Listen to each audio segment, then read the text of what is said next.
I think both parties right now are at a bit of an inflection point of figuring out what their identities are going to be. And for Republicans, Trump is still in the White House, but there is going to be a future after Trump.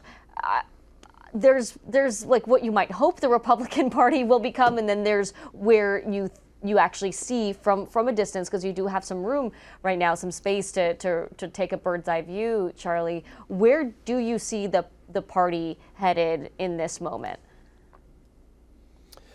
Well, the party right now, it's a, let's face it, it's a very Trumpian party.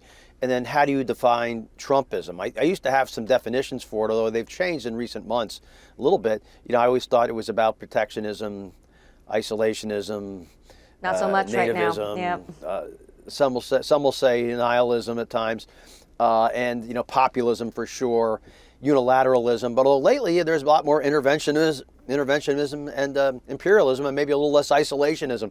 But that's kind of how I've defined the movement. But really, the MAGA movement is really whatever Trump says it is.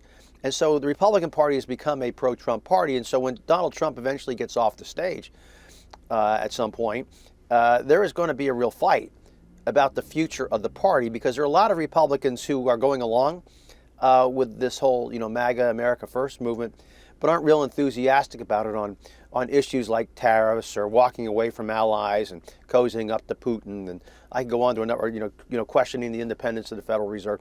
I can go down a long list of issues. There are a lot of Republicans who are very uncomfortable with this stuff. And then the question is, what kind of a fight are we going to have? We're not going to go back to where we were pre-Trump. I don't think you can really go backwards. But we can get to a better place moving forward. And it's an open question of what that future looks like. And I suspect, and I'll let Steve address the Democrats, but they're also going through a bit of a transition too. Yeah. They're often seen as an anti-Trump party, and they've got to figure out, what they want to be going forward as well. So yeah, right now, Democrats and Republicans have Trump. Democrats, though, don't necessarily have their own version of President Trump, for better or for worse. There's not a clear leader of the Democratic Party. Steve, what do you make right now? You ran the DCCC. What do you make of the direction of the party or lack thereof in this moment?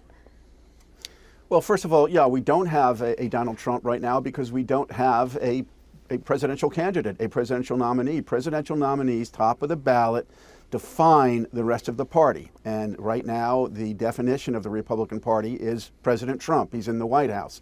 We will have what I suspect will be a very robust and active primary that will help define who we are. But in my view, Dash, I think what Democrats need to do is understand one fundamental lesson, and that is we have won all the blue districts we can win. There isn't a single blue district that's up for grabs. We have them. The path to a durable and strong and resilient majority is winning purple districts, is winning right-of-center districts. And to do that, we need messengers, candidates, who connect with their local constituencies. A message that works in Brooklyn, New York is not going to work in Brooklyn, Iowa.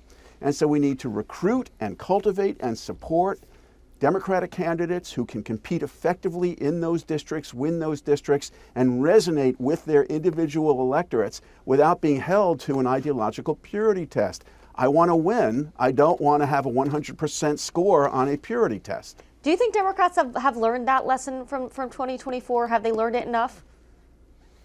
I think so. I think if you take a look at the candidates who the Democrats have recruited through the DCCC, the DSCC, if you take a look at where a lot of focus and attention is, it's with kind of centrist candidates, left of center to center, veterans, small business people, sheriffs, and others in those purple districts. That's how we won in 2006 and 2008.